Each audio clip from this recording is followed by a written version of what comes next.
स्वागत है आपका अपने चैनल जिसका नाम है लर्निंग इज विजडम। तो आज की इस वीडियो में हम लोग पढ़ने वाले हैं रक्त परिसंचरण यानी ब्लड सर्कुलेशन। पिछले वीडियो में मैंने बताया था आप लोगों को कि हमारा हार्ट कैसे काम करता है, यानी हमारा हृदय कैसे काम करता है, ये कैसे पंप करता है। तो फ्रेंड्स आप लोग समझ गए होंगे। अगर ऐसे फ्रेंड्स जो वीडियो को नहीं देखे हैं तो आप पिछले वाली वीडियो को जाके देख लीजिएगा, वो देख लीजिएगा, तब आपको समझ में आएगा। तब मैं ये चैप्टर जो बताऊंगी, ये टॉपिक बताऊंगी ब्लड सर्कुलेशन, तो आपको इजी तरीके से समझ में आएगा और अच्छे से समझ में आएगा। वीडियो को पूरी देखिएगा, स्किप नहीं करना है, ठीक है। तो हम लोग पढ़ेंगे ब्लड सर्कुलेशन, यानी इसको हिंदी में कहते हैं रक्त परिसंचरण। तो इसमें एक सिस्टम चलता है, यानी ब्लड का एक सिस्टम चलता है हमारे बॉडी में।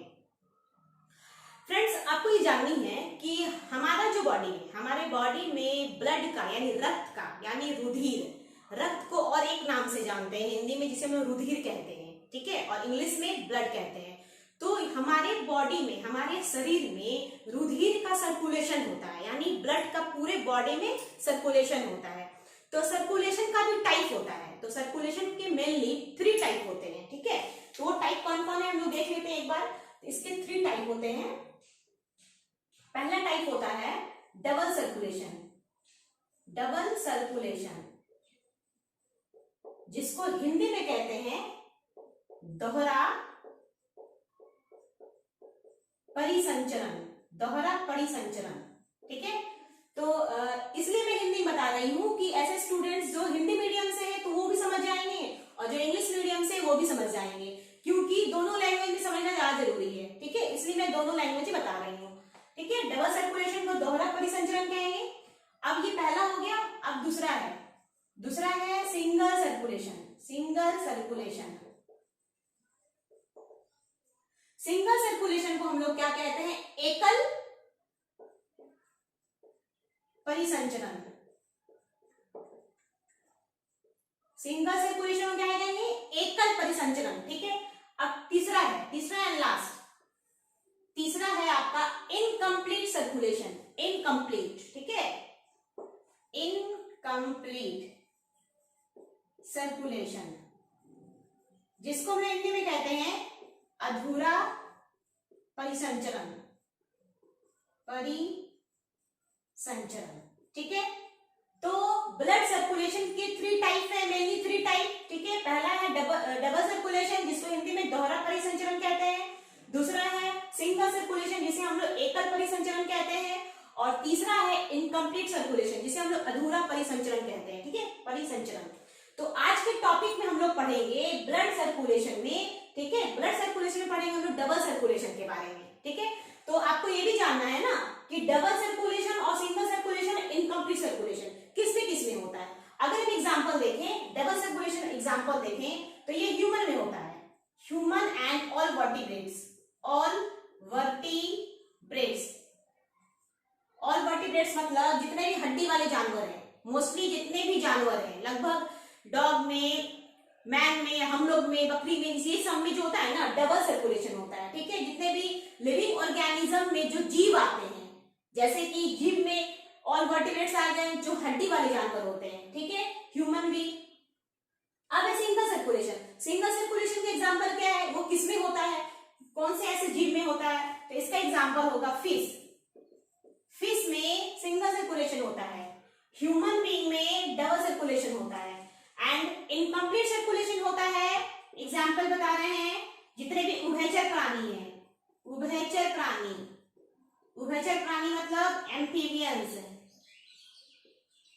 एम्फीबियंस में, और रेप्टाइल, रेप्टाइल मतलब रेंगने वाला, रेंगने वाला जीव। तो उभयचर प्राणी और रेप्टाइल्स ये दोनों में अधूरा परिसंचरण होता है, यानी इनकम्प्लीट सर्कुलेशन। तो लेकिन आज हम बात करेंगे डबल सर्कुलेशन के बारे में कि डबल सर्कुलेशन क्यों कहते हैं, हार्ट में डबल सर्कुलेशन क्यों होता है, वो भी ह्यूमन बीइंग में। तो पिछले वीडियो में हमने मानव हृदय के बारे में डिस्कस किया था और मानव हृदय को चित्र के माध्यम से, डायग्राम के माध्यम से समझाया था, ठीक है। तो आज पढ़ेंगे हम लोग क्या, डबल सर्कुलेशन। तो यहाँ पे आपको एक डायग्राम दिख रहा होगा, ठीक है, और डायग्राम में आप देख के समझ रहे होंगे, सबका मैंने नाम भी लिखा है। ये हार्ट है, ठीक है, ये हार्ट मतलब एक रफ हार्ट बनाया है, रफ डायग्राम बनाया है, ठीक है। और आपको समझ लेना है कि इसके अंदर चैम्बर है, क्योंकि चैम्बर को मैंने पहले ही बता दिया है पहले की वीडियो में, ठीक है। ये हार्ट है और मैंने हार्ट से 2 ट्यूब निकाली है, एक ये ट्यूब, एक ये ट्यूब। एक इस ट्यूब का क्या नाम है? Vena cava from body. मैंने बताया था वेना कैवा वेन का सबसे बड़ा क्या होता है? ट्यूब होता है, जिसे हम लोग महाशिरा के नाम से जानते हैं। यहाँ भी एक ट्यूब है जिसे हम लोग क्या कहते हैं? पल्मोनरी आर्टरी, ठीक है। अब देखिए हार्ट के बाद यहाँ पे ऊपर वाले ऑर्गन बनाया मैंने, लंग्स। लंग्स क्या है? एक ऑर्गन है, ठीक है।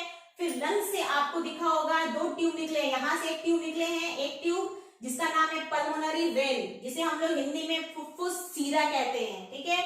उसके बाद आपको दिखा होगा हार्ट से और एक ट्यूब निकल रहे हैं जो कैपिलरीज में मिलते हैं। अब यहाँ पे सवाल उठता है कैपिलरीज क्या होते हैं? तो कैपिलरीज को हिंदी में केशिका बोलते हैं।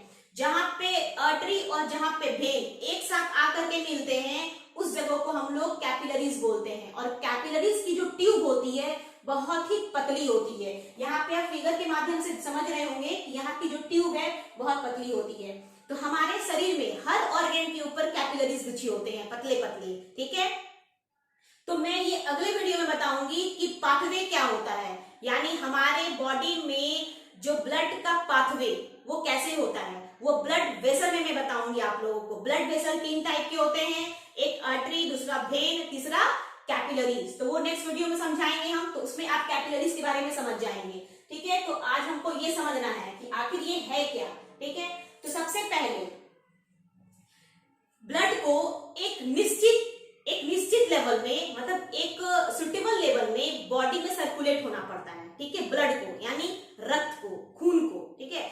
लेकिन आपको ये समझना है कि ये जो ब्लड सर्कुलेशन है तो इसको सबसे पहले किस साइंटिस्ट ने लाया था, बताया था कि बॉडी में ब्लड सर्कुलेशन भी होता है।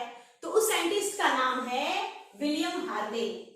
विलियम हार्वे, विलियम हार्वे, ठीक है, हार्वे इस साइंटिस्ट का नाम है जिन्होंने ब्लड सर्कुलेशन का नाम दिया, विलियम हार्वे, ठीक है। फर्स्ट बात, अब ब्लड सर्कुलेशन एक निश्चित तौर पे हमारे बॉडी में होता है, तो ब्लड सर्कुलेशन करने के लिए कौन रिस्पॉन्सिबल है? तो इसके लिए क्या चाहिए, क्या जरूरी है, तभी हमारे बॉडी में ब्लड का सर्कुलेशन होगा, रक्त का परिसंचरण होगा। तो इसके लिए क्या चाहिए, कौन रिस्पॉन्सिबल होते हैं? उसके लिए हार्ट। क्या होते हैं? हार्ट यानी हृदय। हृदय, अगर हृदय है तभी हमारे बॉडी में हार्ट से क्या हो रहा है, यानी हृदय से ब्लड का पंप हो रहा है। जब पंप होगा तभी तो हमारे बॉडी में ब्लड सर्कुलेट करेंगे, ब्लड का एक साइकिल चलेगा, ठीक है, परिसंचरण होगा ऊपर से नीचे। तो उसके लिए कौन रिस्पॉन्सिबल है? हृदय यानी हार्ट होना जरूरी है, ठीक है। और एक बात, अगर सर्कुलेशन हो रहा है तो उसके लिए क्या क्या चाहिए बॉडी में?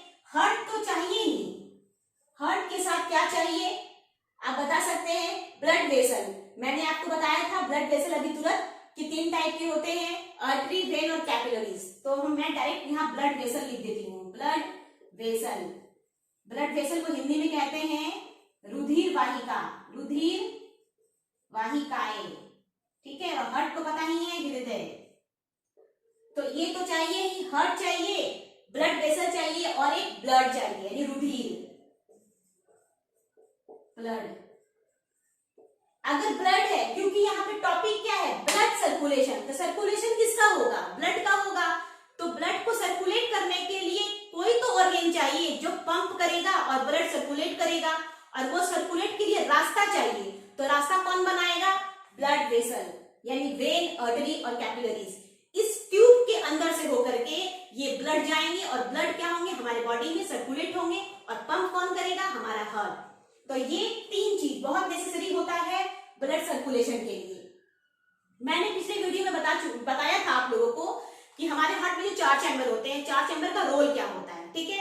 अब देखिए यहाँ पे डायग्राम समझते हैं हम लोग। देखिए यहाँ पे हार्ट से एक ट्यूब गया है, ये वाला ट्यूब, इस ट्यूब का क्या नाम है? वेना कैवा यानी वेन का सबसे बड़ा ट्यूब, जिसे हम लोग महाशिरा के नाम से जानते हैं। वेना केवा फ्रॉम बॉडी यानी शरीर से महाशिरा। यानी कि मैंने ये भी बताया था कि वेना केवा का काम होता है शरीर से डीऑक्सीजनेटेड ब्लड को कैरी करके कहां पहुंचाना, हार्ट में पहुंचाना।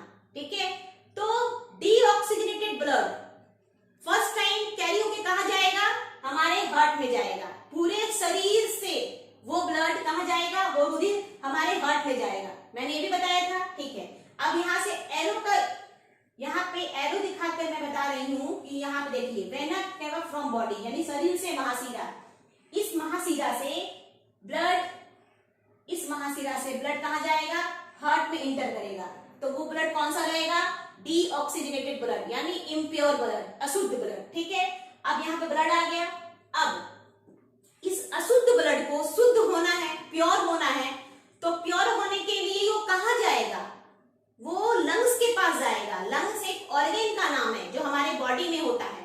और लंग्स के पास क्यों जाएगा, क्योंकि लंग्स के पास ऑक्सीजन होता है। लंग्स के पास क्या होते हैं, ऑक्सीजन होते हैं। तो ऑक्सीजन लेने के लिए ये क्या करेंगे, हार्ट क्या करेंगे, एक ट्यूब के थ्रू, हार्ट से भी और एक ट्यूब जुड़ी हुई है, तो वो हार्ट क्या करेगा, उस ट्यूब के थ्रू लंग्स के पास भेजेगा ब्लड को। कौन से ब्लड को, डीऑक्सीजनेटेड ब्लड को। और बोलेंगे कि जाओ भैया आप इस ब्लड को प्योर करके आओ। ठीक है, तो हार्ट से और एक ट्यूब जुड़ा हुआ है, देख लीजिए ये ट्यूब। ठीक है, ये ट्यूब यहां से वेना केवा से ब्लड यहां आया। अब हार्ट से एक ट्यूब जुड़ा हुआ है जिसका नाम है पल्मोनरी आर्टरी। Pulmonary artery.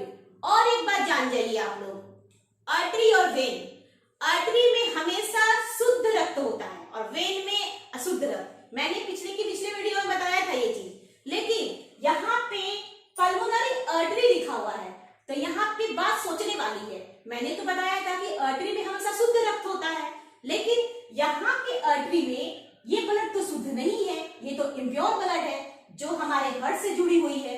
तो ये कैसे हो सकता है, तो यहाँ पे एक नाम दिया गया है पल्मोनरी। पल्मोनरी जहां लिखा रहे तो आपको समझना है वो पल्मोनरी हमारे लंग्स से रिलेटेड होता है, लंग्स से। पल्मोनरी आर्टरी लिखा रहेगा तब आपको समझ जाना है कि उस आर्टरी में, उस पल्मोनरी आर्टरीज में इम्प्योर ब्लड है, क्योंकि पल्मोनरी हमारे लंग्स से जुड़ा हुआ है, लंग्स से रिलेटेड नाम है पल्मोनरी। अगर बस आर्टरी लिखा रहता तब ये गलत हो जाता, लेकिन यहाँ पे पल्मोनरी आर्टरी लिखा हुआ है तो हमको यहाँ समझ जाना है कि इस ट्यूब में डीऑक्सीजनेटेड ब्लड है। ठीक है, अब इस ट्यूब में जो डीऑक्सीजनेटेड ब्लड वो कहां जाएगा, लंग्स के पास जाएगा। लंग्स के पास चला गया। ठीक है, लंग्स के पास चला गया। अब लंग्स के पास पहले से क्या मौजूद है, क्या प्रेजेंट है, लंग्स के पास ऑक्सीजन है। ठीक है, तो ये ऑक्सीजन जो लंग्स के पास है तो इस ब्लड को लंग्स क्या कर देगा, ऑक्सीजन दे देगा, तो ब्लड क्या हो जाएगी, प्योर हो जाएगी। डीऑक्सीजनेट से वो ऑक्सीजनेट हो जाएगी। तो पहले पार्ट में यानी ये पहला सर्कुलेशन चला, बॉडी से वेना केवा में ब्लड गया। वेना केवा बड़ा ट्यूब है, वेना केवा से कहां गया, हमारे हार्ट में। यानी ब्लड का पहले बार हार्ट में जाना, यानी फर्स्ट टाइम हमारा जो ब्लड है वो हार्ट में गया, बॉडी से हार्ट में गया। बस समझिएगा आप लोग। इस ट्यूब से पहले टाइम में जो ब्लड है वो कहां गया, हार्ट में गया। ठीक है, हार्ट क्या किया, ट्यूब के थ्रू लंग्स को भेजा उस ब्लड को ऑक्सीजन लेने के लिए। ठीक है, अब वो ब्लड ऑक्सीजनेट हो गया। अब ये ब्लड फिर लंग्स से एक ट्यूब जुड़ी हुई है जिसका नाम है पल्मोनरी वेन। अब यहाँ पे वेन वर्ड आया, मैंने तो क्या बताया था, वेन में हमेशा इम्प्योर ब्लड होता है, यानी अशुद्ध ब्लड होता है, लेकिन यहाँ पे तो प्योर ब्लड है, इस जगह तो प्योर ब्लड है, क्योंकि यहाँ पे जो ब्लड आ रही है इस ट्यूब में ये प्योर ब्लड आ रही है, क्योंकि यहाँ का जो ब्लड था वो डीऑक्सीजनेट था, लेकिन लंग्स ने उसे ऑक्सीजन दिया तो वो ब्लड प्योर हो गया। तब ये लंग्स क्या करेगा, इस ट्यूब के थ्रू इस ब्लड को कहां भेजेगा, दोबारा हार्ट के पास भेजेगा। यानी पहले टाइम में तो हार्ट में आया ही, लेकिन वो ब्लड डीऑक्सीजनेट था, लेकिन ऑक्सीजनेट होने के बाद फिर लंग्स से जो ट्यूब आया वो ट्यूब फिर हार्ट में जुट गई, तो ये ब्लड ऑक्सीजनेट वाला ब्लड आया। ठीक है, अब ये हार्ट तक आ गया। अब हार्ट क्या करेगा, अब हार्ट के पास तो ऑक्सीजन वाला ब्लड आ गया, अब हार्ट का काम क्या है, पंप करना। बॉडी में भेजेगा। तो वापस बॉडी में भेजने के लिए हार्ट के पास और एक ट्यूब होती है। देखिए ये ट्यूब हार्ट से जुड़ी हुई है ट्यूब, और इस ट्यूब का क्या नाम है? Aorta. Aorta to body. Aorta को हिंदी में क्या बोलते हैं? महाधमनी, जो आर्टरी का सबसे बड़ा ट्यूब है। ठीक है, अब ये एरोटा के थ्रू कहां चली जाएगी? कैपिलरीज में। मैंने क्या बताया था?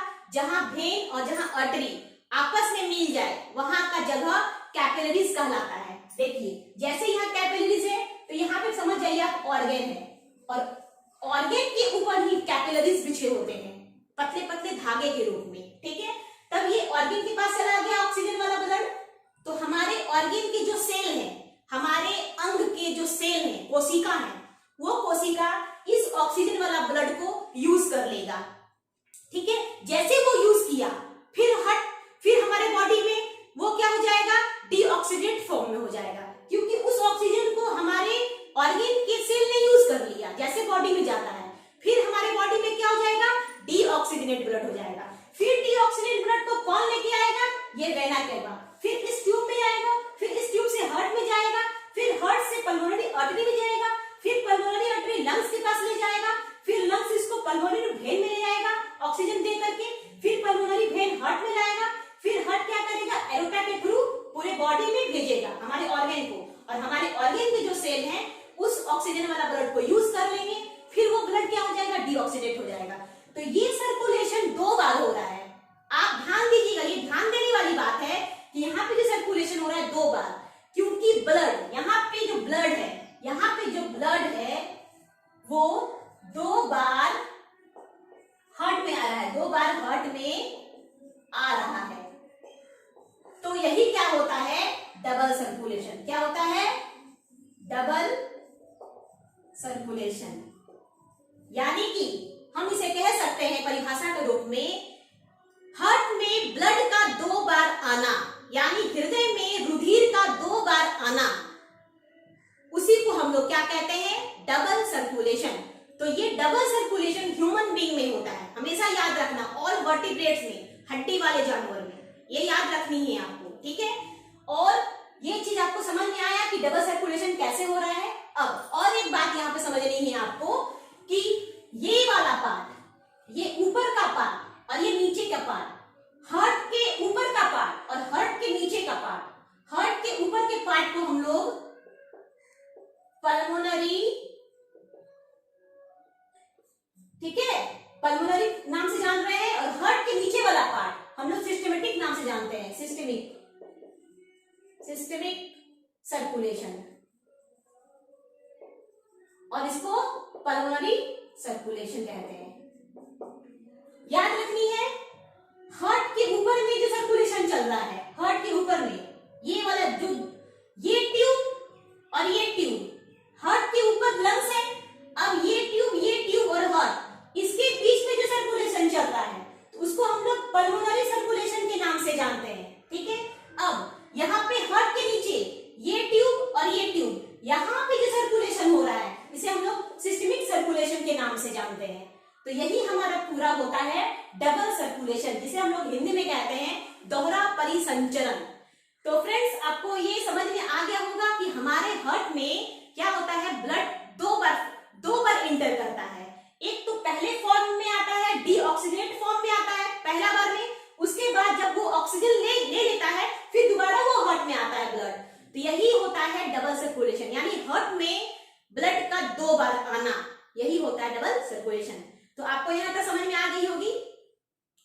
और एक बात जाननी है आपको, एक बात मैं और बता दूं, जगह यहाँ पे है, ठीक है, हाँ, एक बात और बता दूं कि हार्ट में जो हमारा साउंड होता है, हार्ट का साउंड, हार्ट साउंड, हृदय का साउंड,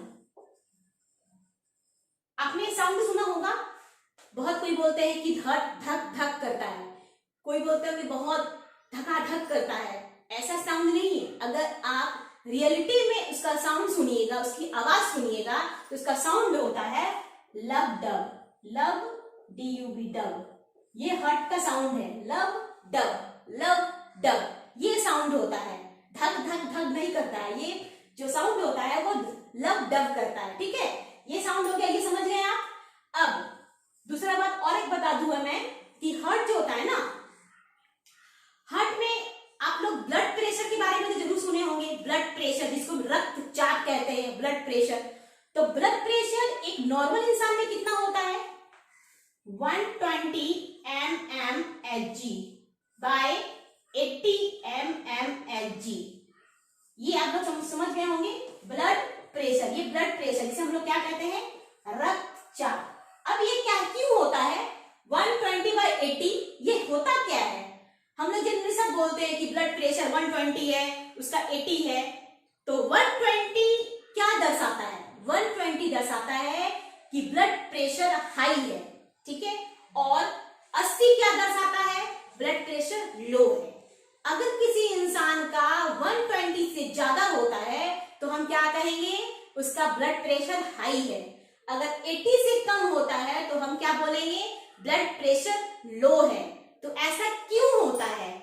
120/80 क्या है? नॉर्मल है, ठीक है। मैं यहां मिटा देती हूं।